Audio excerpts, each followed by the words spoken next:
taskbar. Got it. All right, now I also Good. need you to share the screen with me so I can share a little PowerPoint. Thank you, co-host, and you are good to go. Okay.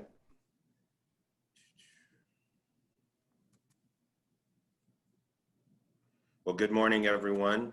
Again, as Matthew stated,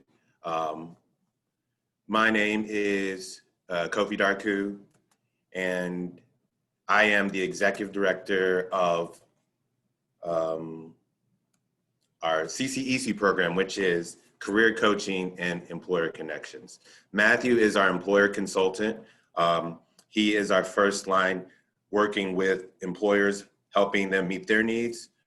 We also have a career coach who works very closely with students to help them raise their employability profile. And our career experiences specialist works to develop work-based learning experiences for the people we serve. The key roles, as I said, there's a coach that interacts with students, empowers students, really trying to help lift them up, upskill them so that they can do better in the workforce. Career experiences, again, very much focused on work-based learning experiences. And our employer connections lane continues to seek out and meet employer needs. And we're looking to develop long-term partnerships so we can help you meet your needs for a longer duration of time. The main thing we're trying to solve or answer with CCEC is understanding and helping people understand how this will help them get a good job.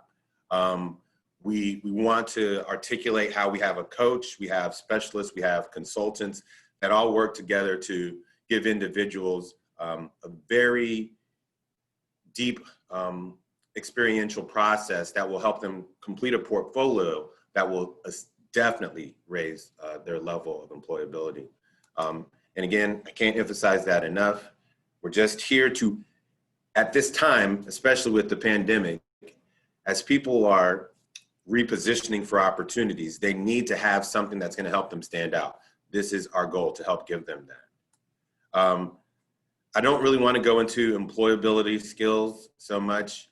In this time, I just wanted to be brief. So I wanted to focus on the main things that we do for employers.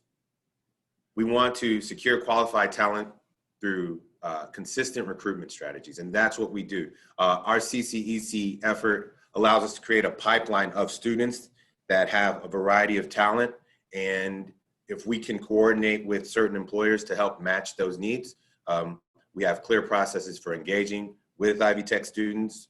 We have access to a large volume of students. We can build sustainable relationships, and we can reduce costs of recruiting and training. So the basic things that we do are bridge the gap between where people are and where they want to be, and then making sure we help bring as many people as possible into that pipeline. And then meeting with employers to find out what their pain points are, what things they need to address so that we can create workforce training that boosts their skill set and also the skill set of our community. So that's what CCEC does in a nutshell. Again, Matthew is our employer consultant. He is the front line that helps us work with our employers. So I'm hopeful that this opportunity with Amazon becomes very beneficial and is something that we can grow. And with that, I would like to give it to Jesse so that we can go forward with the program, unless there are any questions. Great. Well, I just wanted to make a few quick remarks. Thank you to Amazon for being here with us today, and thank you, Matthew and Kofi, for organizing this. And then to all of our colleagues representing the Kentucky side of the river here, most of the folks on this call are related to the talent pipeline management cohorts in some way. And those cohorts are basically a strategy, a statewide strategy that has been developed out of a program through the U.S. Chamber of Commerce Foundation that pulls employers together to solve talent pipeline issues using data-driven solutions. So many of the employers that we'll be speaking with today and the stakeholders who are representing employers are focused on skilled trades and construction. However, there are several people on the call as well, names that I'm noticing that are looking at this from a more global perspective. And just to give you guys that insight, that there's the possibility here, I think, to make connections with other industries as well. And from our perspective at GLI, this is so important that we really collaborate, work together, and try to come up with creative solutions to meeting some of these talent pipeline issues that we face in our community. And it's a win-win because Amazon is putting in the time and effort to offer this incentive to their employees to skill up and get prepared for the jobs of the future. At the same time, they're creating a talent pipeline for our employers that have kind of higher skilled positions, that have certifications and technical credentials that are required for entry level. They're formulating this very sound, stable talent pipeline. And on top of that, the associates that are coming out of this program have been vetted in a sense. The topic that we always hear coming up in these conversations is we can sometimes find people that have the right technical skills, but do they have the soft skills? Do they have the work ethic? Are they going to be there on time every day, ready to work as a team, ready to work, through the elements? We hear that with the skilled trades all the time. It may be very hot. It may be very cold. Well, these employees coming through this program have been vetted already by Amazon, and we can ensure that they're quality employees that any employer in our community would be lucky to have. And so I'm grateful that you're all here today. I just wanted to kind of preface it with that sort of little introduction and background, and whatever we can do from the chamber perspective to help support the development of these partnerships, we're all in, and just appreciative of you guys coming to the table and looking at this creative solution. So that's my piece. And from there, I'll turn it back over to you guys, Matthew and Kofi, and we can start with, I believe Amazon's overview is next. Yeah, Jeff, JD, whoever wants to take the floor, feel free. I think it'd be good to lay the groundwork for everybody. Let them know kind of what the program is, how you do it, and what the end goal for you is. Sure. Hi, everyone. Thanks so much for joining today. So Amazon Career Choice is Amazon's tuition assistance benefit for all of its hourly employees who have been with the company for at least a year. So to Jesse's point, those that have been able to access the benefit have stood the test of time and have demonstrated that work ethic. We are peculiar from other tuition assistance programs in that we are measured purely on the number of associates we have that transition out of the company. So JD and I are singularly focused on upskilling our employees and then helping to transition them to other companies into jobs that with a higher wage. So we're specifically targeting jobs that are at least $17 or more an hour and that have a clear career growth trajectory. We also don't want the employee to move into a dead-end job. We want them to be able to see what does growth opportunities look like with additional education and or experience. And so Matthew and I have been talking for over a year now about really thinking about how we could build out education to employment pipelines where Amazon pays 95% of the tuition, the associate pays the other 5%, gets our associates upskilled into in-demand roles needed in the local community, and then we have a broad base of employer partners that will hire our employees at the end of that pipeline. JD, anything to add? No, Jeff, you nailed it. I think that's Jeff leads the education team. So, our program is divided up into multiple segments, but specifically for the two of us, Jeff is the leader of the upskilling process, and I lead at the end of the funnel, that once an associate has gone through the program, making sure that there are good jobs, as Jeff described, awaiting them. And just to add that, while we certainly are happy to, every associate, the goal is to find every associate a job. While we certainly, are interested in organizations that might have, one or two hirings, one or two openings every once in a while. What we really are excited about is building pipelines, as you know, it's been referred to many times, where there's an ongoing hiring need, and we can just continually, you know, fill that need with our candidates. And the, you know, what we bring to you is the fact that you don't have to go looking for these people anymore. We just drop them off on your doorstep, and you hire them, and you're happy with them. So that's what we bring to the table. Right, and I see Callie asked a question. So Callie, and I apologize, I jumped right into the description of Career Choice without properly introducing ourselves. So JD and I are with the central team.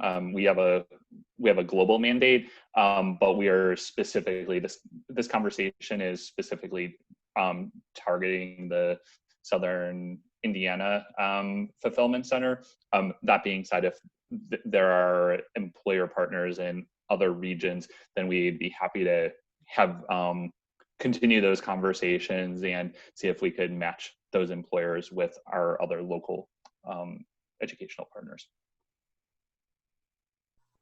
So from the educator point of view here, just to recap what you heard, Amazon is going to pay 95% of the tuition, whatever that is, associate's degree, technical certificate, certification. The associate's in charge of 5%, really to just kind of hold them responsible for a little bit so that they've got some skin in the game. And then at the end, the goal is to really give them away. They don't want to keep them. They want to give them to you. So our goal is to understand what you're in need of, what you're looking for, so that we can develop a pipeline that fills your needs. So Jesse, I know you had kind of mentioned maybe going around the room and doing some introductions. So maybe we can get a feel for who's in the room, what kind of companies they're from, and then maybe just 1 to 2 pain points, or just a statement on, you know, what we've been really needing over the past 12 months or something like that, just to get a feel for what we've got. Yeah, I think that's a wonderful idea. The participant list, I know it looks different for everybody. Matthew, would you just want to go down the list and call people out the way it appears on your order and the participants? That way we don't have folks like speaking over each other. Sure. Let's get down past us here. The first one I've got is Elise. Good morning, everyone. Elise Smith. I'm actually with Kentucky AnaWorks, the Workforce Development Board for the Louisville region in Kentucky. And I'm here mostly to pass along what we're learning about career choice to the employers who couldn't make it in our construction group, but also in our other sector-focused groups, particularly manufacturing. All right, thank you. The next one, and I'm probably going to butcher this, is Alicia. Good morning, everyone. Sorry. It's Alishir, but I get it all the time. I'm with the Commonwealth of Kentucky. I'm a workforce development consultant with the goal of working with employers and connecting them to whatever workforce goal that they have, including talent. And so it's really exciting to hear what Amazon is doing. And as we're looking at it, how are we going to upskill, reskill those individuals that are now laid off? How do we get them back in the workforce and shorten that unemployment time to be able to, for the benefit of the Commonwealth? So my focus is the Kentucky and the region, greater Louisville, and also northern Kentucky. So I'm excited to learn about what Amazon is doing and what our employers are thinking about it. So good to be here. Perfect. And I think it's important too for Kofi and I to say that we're all about crossing the water. Indiana is not our only focus. So we would love to expand into Kentucky, and we'd love nothing more than to be able to give some Amazon associates from Jeffersonville to across the water in Kentucky. So I think that's crucial too. Next, I've got Brittany Dawson. Hi, everybody. Good morning. I'm with the Kentucky Chamber Workforce Center. I'm a project manager for the Southwest region, and just here to listen and soak in details of your program. Thanks for having us. All right, thank you. Callie Payne. Hello, good morning, everyone. My name is Callie Payne. I am the HR business partner with Louisville Paving and Construction, And by Louisville, we mean the Louisville Metro. So we have many employees that are located in Southern Indiana. We have jobs in Southern Indiana, but obviously we have a majority of our work is in the Louisville, Jefferson County and Bullitt County, or I'm sorry, donut counties around Jefferson. And, you know, I would say in terms of pain points, our greatest need would be for laborers and skilled laborers. And, you know, we often have, like most construction companies, have turnover issues. And I think one of the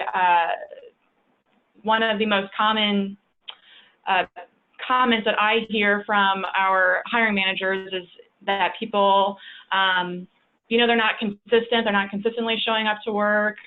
You know, they don't really know what they're getting into, or all of a sudden they just stop showing up. And so I think something that seems to be of interest for this particular program and coordinating with Amazon is that you're already kind of vetting your employees. They've already been loyal employees. They have that work ethic. You know, that is for us a real interest. And I would say from an education standpoint, you know, there would be maybe some skills or some things which we can talk about in more detail that would be great to have, that employees will have coming in. But really our main focus is getting to know that employee and their sense of determination, work ethic, and also setting the expectation of what it's like to come into the construction industry, because it is very different than the manufacturing world. And I could see that being the biggest piece that would need to be discussed and what a career in construction looks like. So hopefully that's helpful, telling you a little bit about our perspective and where we're coming from. And Cal, you bring up a good point, which we've done before, which is bring employers inside of Amazon to present to the students that are in class. We've done that with a number of different companies. So I think that's something that we should do with this group as well, Jeff. I think that's a good exposure for them. Next is Jessica Wood.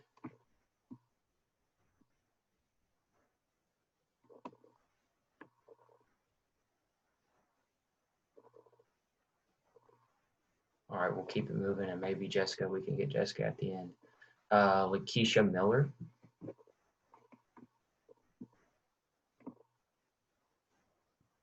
Sorry, I had to find like the 30th button to unmute myself. Good morning, everyone.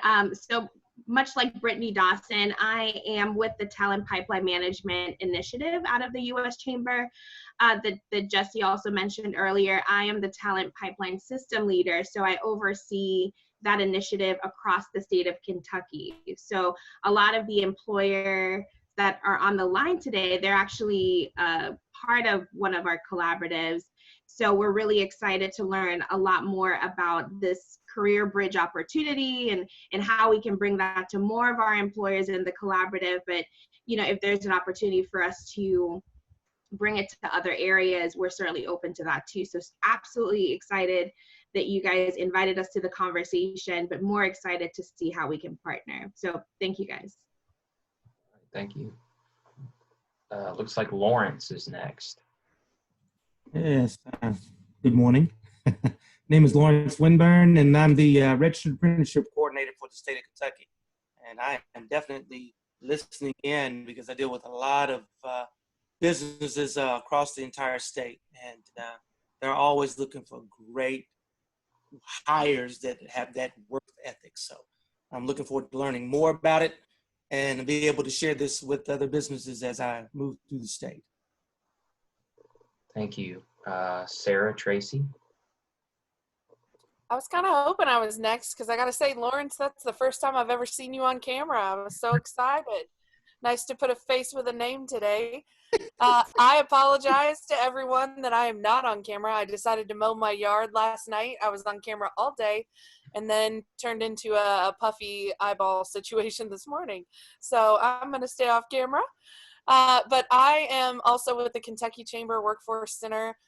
I normally oversee the Southeast, so I live in Lexington in the Bluegrass region, work down through the Cumberlands and over through Eastern Kentucky, but we are in between employees. We're hiring a couple of project managers, and so I have been fortunate enough to get to work with the Kentuckiana Works Construction Collaborative, and that's, you know, who we kind of convened the call for the most part today.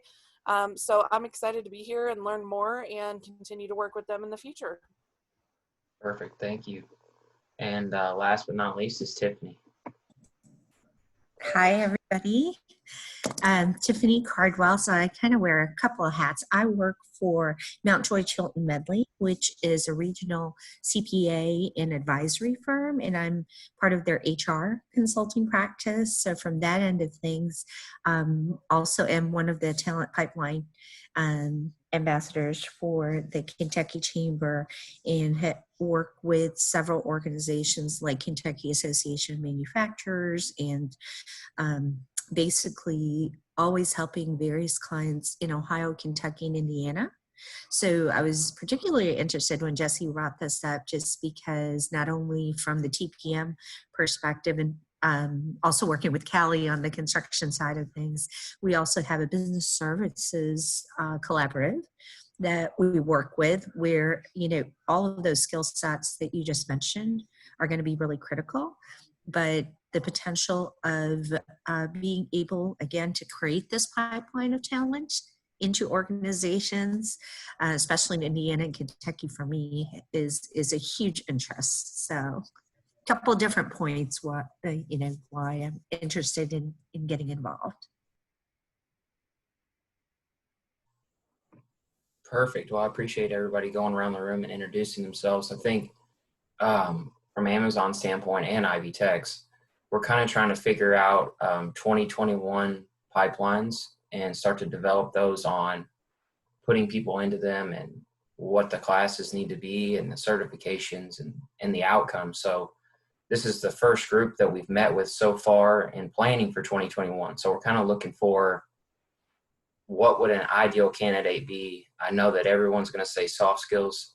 I'd say that that's the first sentence that every single employer says, which is very important.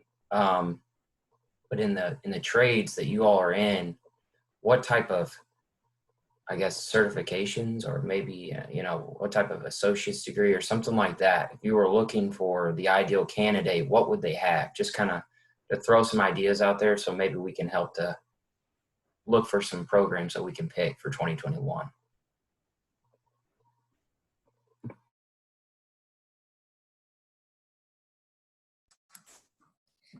For the industries that I work with, it does vary quite a bit, from manufacturing all the way through, finance, accounting, payroll, those type of customer service skills, and education around that. So certification around those type of skill sets would be helpful. And I know there are different, Callie may be able to talk a little bit more on the construction side on some of the certifications. I don't know what they're specifically called in some of the areas, but yeah, I mean, pretty open to any of the possibilities of talent skills that you're going to have. Yeah, I can speak from a construction standpoint, and the collaborative group that I've been a part of with the Talent Pipeline program has been working on developing some more collaborative job descriptions for positions that that group of employers has identified as being really critical and also not finding enough people. I don't want to speak on behalf of the whole group. I can say on behalf of our company, I was looking at Ivy Tech's website prior to this meeting. I know there are some certificates, some technical certificates. I don't believe any of them are currently being offered in Sellersburg or Madison, but maybe are being offered in other Ivy Tech locations. I think there's like a carpentry specialist one, and maybe electrical. Our company, we have a need in basically what we would call a laborer operator. So we understand that it's really difficult to have the resources to be able to train people on really expensive, heavy equipment. So our expectation isn't that people have necessarily so many years of experience in operating specific equipment. But we would be looking for people that we would hire in as a laborer, skilled laborer, that we could internally train on some of those heavier pieces of equipment. And so some things like, having an OSHA 10 or OSHA 30 certification, maybe having an understanding of using, hand and power tools, some construction math, or being able to read blueprints. And again, I'm sure that the collaborative group would be willing to share some of the things that we've brainstormed already that we've identified as key, skills for construction. But I think there's a great need for carpentry, for concrete finishing, for not for our company, but maybe for other employers in the area, electrical, HVAC, ironworking, some of those more specialized skills. But to be honest, we would be excited to hire someone in with very little construction experience and education and train them internally, because that's what we've been doing for so long. And construction companies have very specific areas that they work in. And so it would be kind of difficult, I think, to have a blanket program approach. But some of those foundational and fundamental skills and understanding of construction would be great. Yeah, I think to give JD the floor here, they've got some cool things going on where there are people that have already made it through classes, and they can kind of share where those people are at and what areas they've graduated in, because they're it's odd. It's like they get a certification or a degree, but then they're just not ready to leave Amazon because it's so awesome. So we got to show them the opportunities outside of Amazon. So JD, you want to share about that? Well, sure. It just occurred to me while we were going, around the room, and everybody, kind of indicating what their needs might be. And, these are normal conversations that we have. And typically the answer is, well, it varies. we have lots of needs and lots of different people. And I think what might be more efficient and, potentially more productive is, a feature that we've just recently launched. In fact, literally we launched it yesterday, is a very specifically curated Amazon Career Choice job board.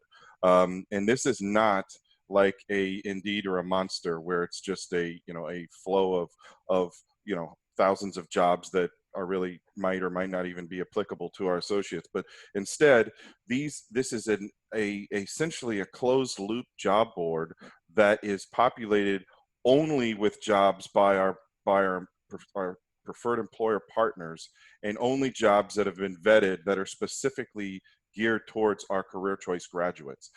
So every single job that goes on the job board, we personally, check it, vet, and make sure that it aligns with our graduates.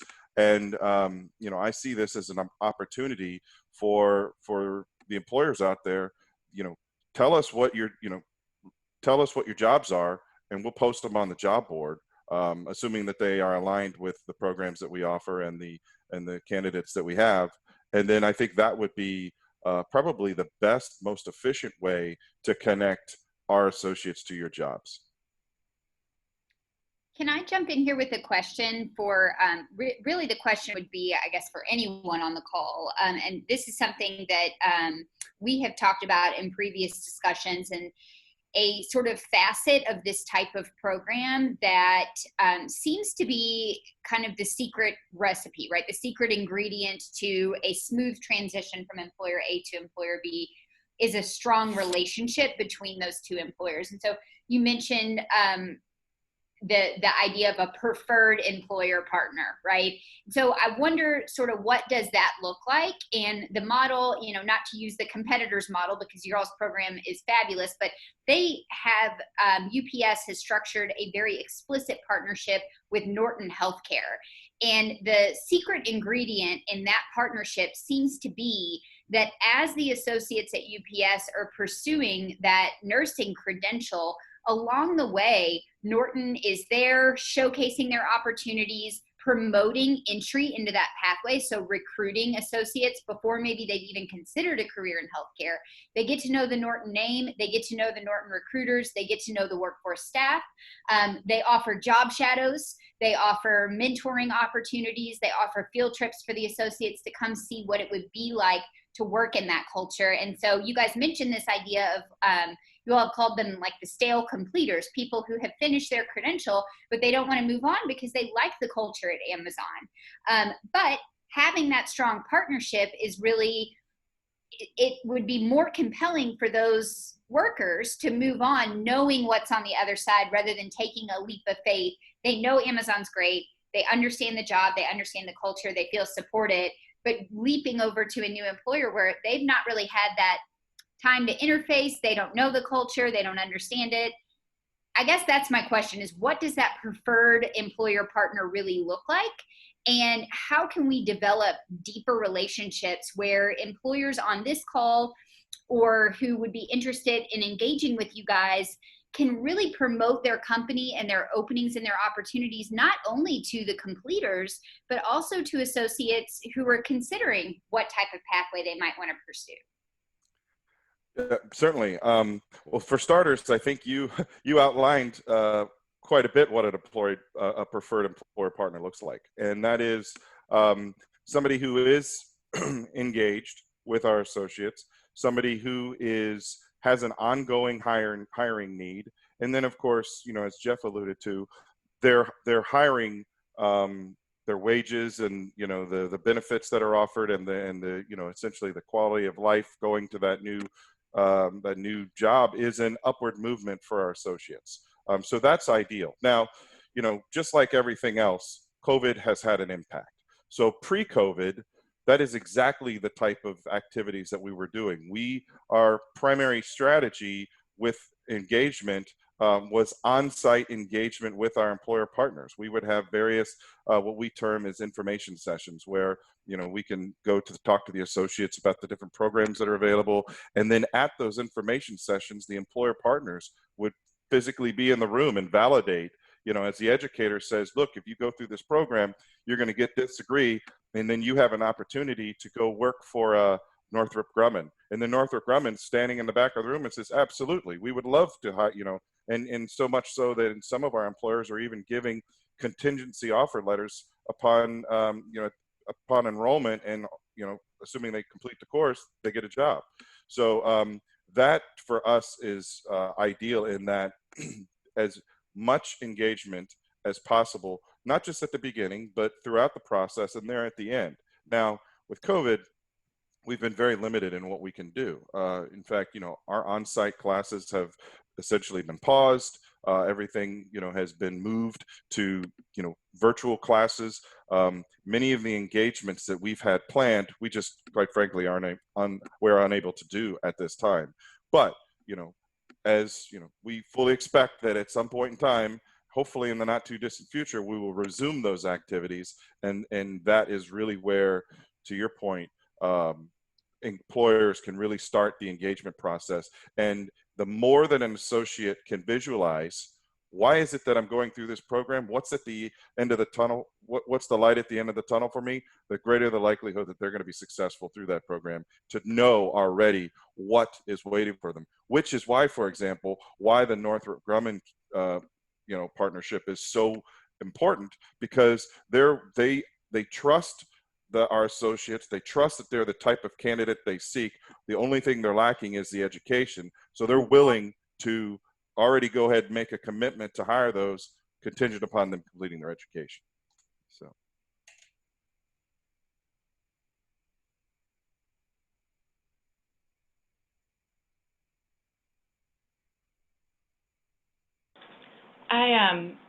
I believe it was maybe communicated that the construction trades is either a newer industry that you're looking into, or maybe one that you haven't given a lot of attention to before and are interested in developing more preferred employer partners. I was curious if you could offer any insight as to why that is, or have there been any specific challenges that you've had in working with other construction employers that maybe make it not as popular of a pathway for your Amazon Career Choice employees? Great question. So to give some insights into how we select our programs of study, and right now we have 20 programs of study in the US that are broad and matched to the future occupation. So for example, web developer is one of our approved programs of study, and then there are obviously a lot of credentials that might fall under web and software developer. For construction trades, we were looking at national trends, and so it didn't pop up consistently as being an in-demand job at our wage benchmark.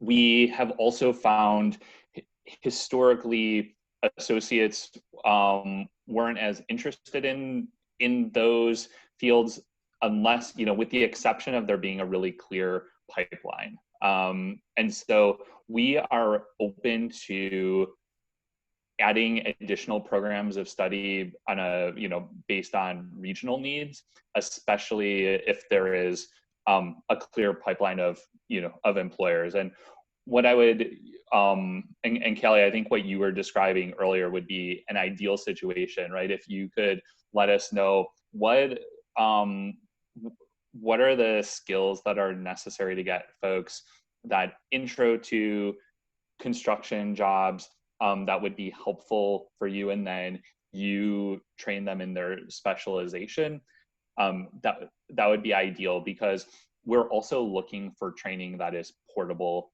across employers, and especially if there isn't an upfront contingent job offer, we want to make sure if one employer isn't able to hire our associate that their training will be recognized and valued across employers.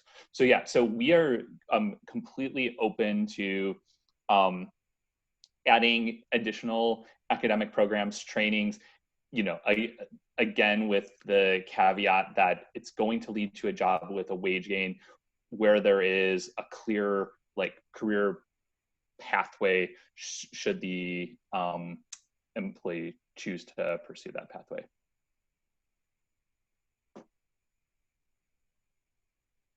So I'm going to chime in here with another question in terms of sort of the structure and support and the relationship with Ivy Tech. We know that some of the same reasons that prevent people from maintaining their employment are the same reasons that prevent someone from pursuing higher education, right? They may have an outstanding hold on their account from a class that they weren't able to finish paying for a decade ago, and that $600 is stopping them from re-enrolling, or their transmission breaks down and now all of a sudden they can't get to and from school or to and from the workforce. So we know that these barriers are important. We also know that in navigating full-time jobs and also pursuing technical education and higher education, that it's a heavy lift, and students need those support services to successfully complete those programs and successfully manage their time. I mean, I think about what my reaction would be as a hiring manager, seeing that someone was working full-time while pursuing higher education. And I think the level of grit that it takes just to successfully complete these type of programs would warrant an interview at almost any company where the technical skills are more or less aligned. So I wonder if you all can speak a little bit to what is your approach to supporting the associates and supporting the students, both from the Amazon side and the Ivy Tech side, as they might experience a barrier, as they might experience something that in a different scenario could stop them in their tracks from successfully completing a program like this. So I would say we certainly look to the school to provide the support services just from a scalability perspective. We don't have a national coaching service, and so that's one of the values and why we're really excited with your CCEC model. I would say in terms of where we do try to support associates in their education is by giving them schedule accommodations to meet the schedule of their classes, as well as if a full-time employee thinks that they need to go to reduced time so that they could focus on their work, then generally those accommodations are provided so that they can go down to as low as 30 hours a week to focus on their education. Thank I you. think, oh, sorry, just to jump in real fast. Well, JD, if someone else was going, I can wait till someone else speaks. No, I was just going to say thanks. That's great. That's more than many employers, what many employers would be stepping up to do to accommodate that scheduling. It's true. And I think for us, in terms of how we're working with students or even the non-credit people, what happens is our degree of coaching. So in a nutshell, CCEC is trying to build people who are in that pipeline for those job opportunities. And the main people doing that are our career coaches and our career experiences specialists. The career coach, however, will be as well as the career experience specialist, but the career coach will be very focused on what are called wraparound services, different things that can be leveraged to help people overcome barriers. And in order for them to complete their portfolio, if they're a student, or whatever training we need them to complete, if they're a non-credit student, we're going to leverage those resources. I'd say too, it's worth mentioning when it comes to doing a program like this, we tend to customize when the program happens. So when you think about a typical semester and a typical class that falls in that semester, this is more on the customized side of things. So Jeff will help us select the individuals that go into the class, and then we will base the times off of their availability, not when we want to have it. So it's more based on the convenience to them. I would say too, I'm sure this is something that you also partner, but obviously construction is maybe more than other industries dependent on the season for when we have increased hiring needs. So that would be another thing that, I'd recommend when thinking about this program in particular, aligning when they're finishing their training and when, most construction employers are ramping up their hiring. A lot of construction employers stay busy throughout the year, but there definitely are, I would say from, if it's not a COVID year, I would say from April through probably September would be much more likely to have construction employers, and I know for us in particular, looking for additional employees or new employees. And I'm wondering, in construction, are they full-time steady jobs year-round? Yeah, so I can speak from our company. So we are the third largest construction company in the Louisville Metro by revenue, and we have about 500 employees. So we're pretty large for a construction company. All of our positions are full-time, and it's typical for us. So certain parts of our business, we do have some layoff. It's usually less than 10%. It's probably 35 to 40 people that are laid off for maybe 2 months. Some of those people are by choice. They volunteer to be laid off. But we are pretty much busy year round. I can't speak for other construction employers.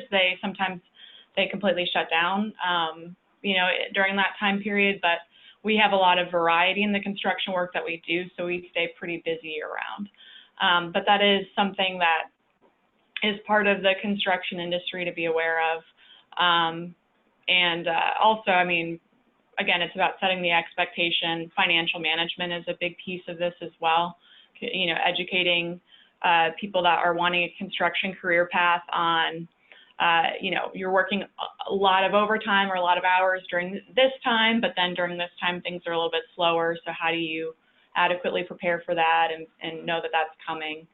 So hopefully that answers your question a little bit.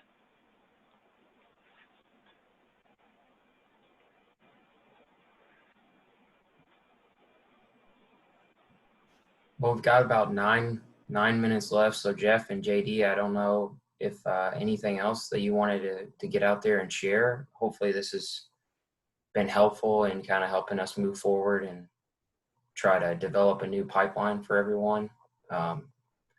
Any final statements or questions from anybody before we're done for the morning? I've got one more. I almost always have one more, so sorry guys. I appreciate you. Count on it. But I'm curious as to, the minimum wage benchmark requirement to be a preferred employer partner. I know that that's going to vary from region to region based on cost of living. At least that's what my assumption is. But with that, are there other qualifiers that you all require that those partner employers must meet? For example, healthcare benefits, or is it something that it has to be a full-time opportunity? Could you guys talk us through what those qualifiers look like when you're vetting someone as to whether or not they would be a good fit for a partnership with you? Certainly. Well, you named a couple of them. So the wage minimum is $17.10, and that's based upon, as you stated earlier, our job is to convince people to leave a very stable and strong company. So it's got to be a compelling option for them. So I will say that, if the wage is something less than what they're currently making, it's not completely off the table. However, there's got to be promise of future wage growth based on experience. So it might be something that, hey, we're only able to offer $16 an hour today, but in 6 months we anticipate it'll be $18 an hour, and within a year it will be up to $20 an hour, something like that. So that's in terms of the wages. Amazon offers incredible benefits. So we seek partners that have similar benefits, at least at a minimum, healthcare, dental, all the typical things that would be in a benefit package. We do not want our associates to go backwards in terms of the benefits that they have. I think you asked another question about, well, I'm sorry, what was the other part of your question about what is in what we're looking for in terms of ideal? Yeah, I think any sort of minimum requirements. The other one that comes up that I've heard, and I didn't pose this in the initial question, but I hear this coming up more and more, is diversity, sort of inclusivity benchmarks at the company. Is there any type of tool that you use in terms of like gauging company culture, whether or not that's a fit? As we're looking at other models and other partnerships, that's something that certain partners have been very explicit about, is what if we're transitioning a person of color into a company that has no diversity and no sort of policies around inclusivity, or they're not actively trying to better the climate of the company. So really, I'm just looking for any input you guys can give us into sort of what those qualifiers look like when you're determining whether or not they're a good fit. Well, go ahead. If I could just jump in, because I think this kind of adds on to Jesse's question. I just wanted to know what follow-up generally looks like. So even if a company does have the policies that Jesse mentioned, is there any follow-up on the Amazon end to make sure that there's like implementation or a practical application of those policies? Well, again, we seek partnerships that are ongoing partnerships, that we continually provide talent, and then the employers continually hire them. So in the rare occasion where it's just a one-time fill and there's just a couple of people and then we don't have any further engagement, there's not a consistent method of follow-up. But if it's a continual pipeline that we're feeding, then absolutely, we're constantly getting feedback on the quality of our candidates. If there's any, if they say, the last cohort that came through, we would like them to, know a little bit more about how to use a pallet jack, or something. We found that, for example, in some of our CDL placements, that there were some skills that one of our employers, Pepsi, wanted them to have that they didn't currently have, and all that was a very easy feedback of just incorporating that into their training.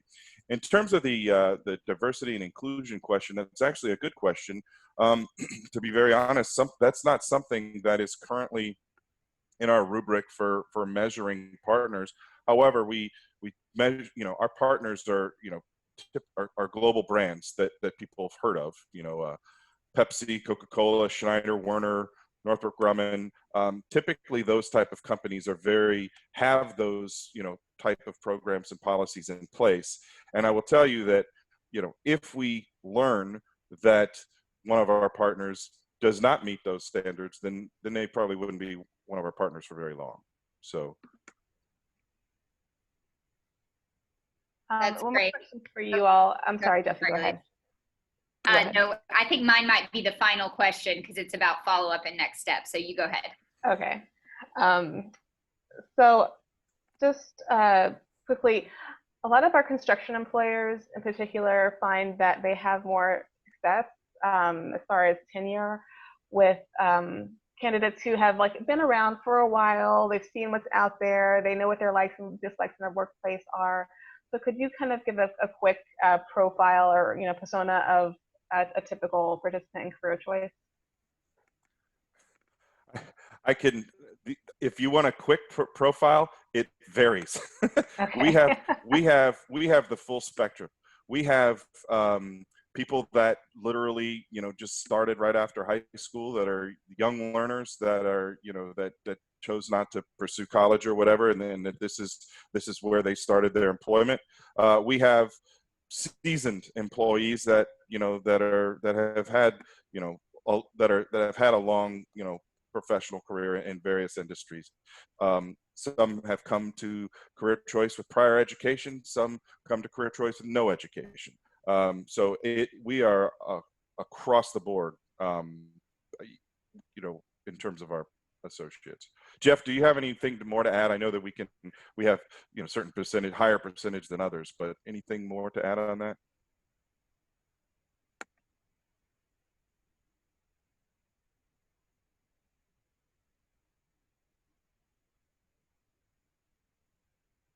You might be on mute still.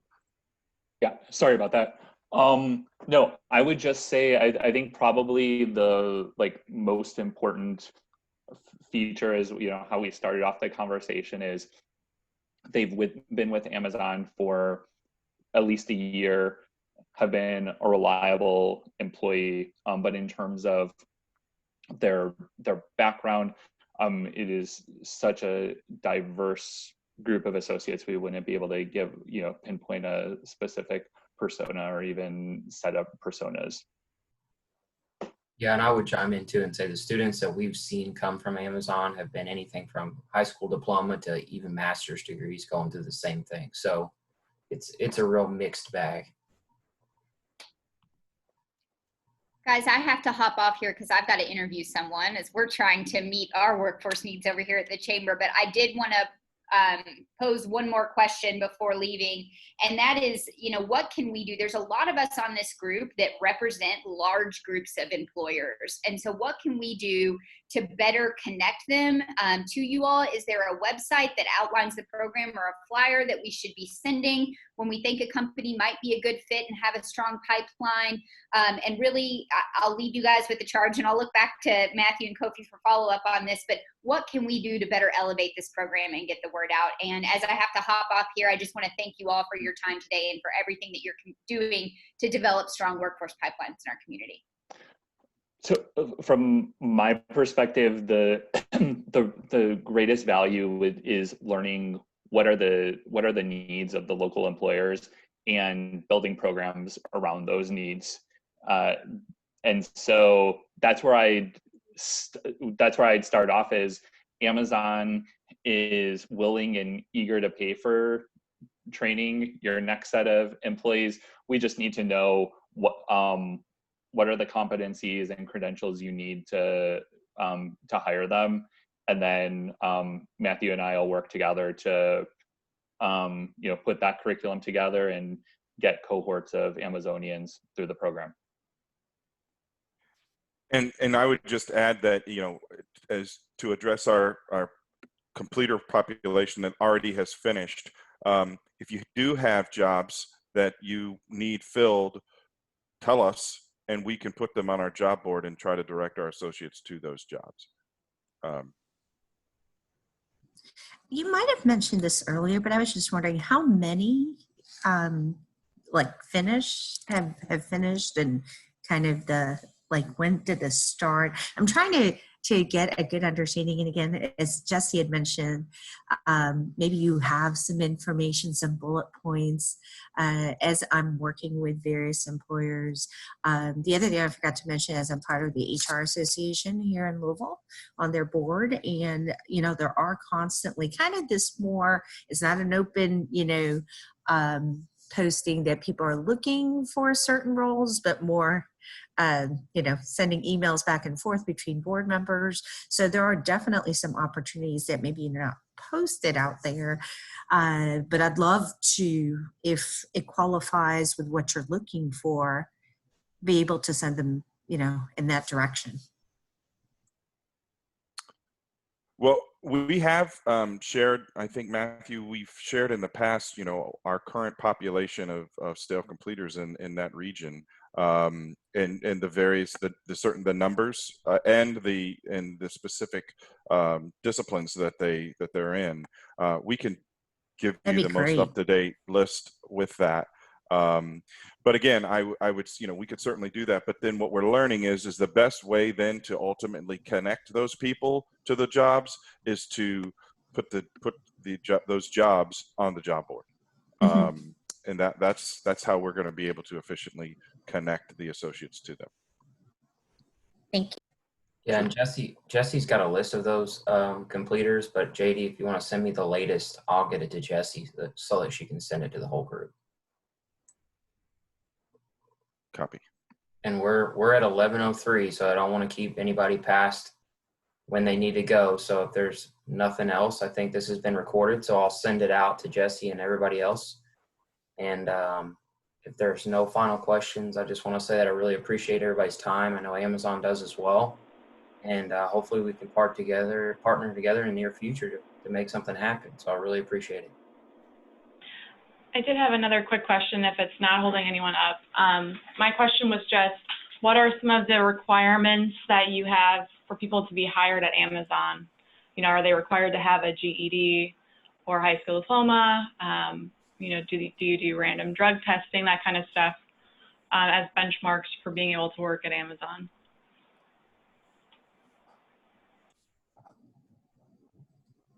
Jeff, do you want to take that one, or would you like me? If Jeff, I don't know if Jeff's still on. No, we definitely, we do random drug testing. They are required to have a high school diploma. And, you know, essentially, you know, again, to be eligible for the Career Choice program, they've had to demonstrate, you know, being a employee in good standing for at least a year. That means, you know, performance. You know, as you might imagine, Amazon has very, very meticulous performance standards in terms of output that must be achieved on literally on a minute basis. You know, showing up for work on time, you know, compliance with all company policies and regulations. So the employees that we have really, you know, kind of been time tested, but specifically high school diploma, drug tests, you know, all of the, I think, typical requirements. Great, thank you.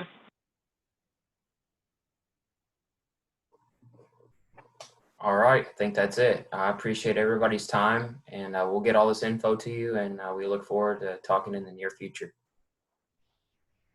Thanks all. Great. Thanks, everyone. Thanks. Bye. Bye-bye. Thank you all.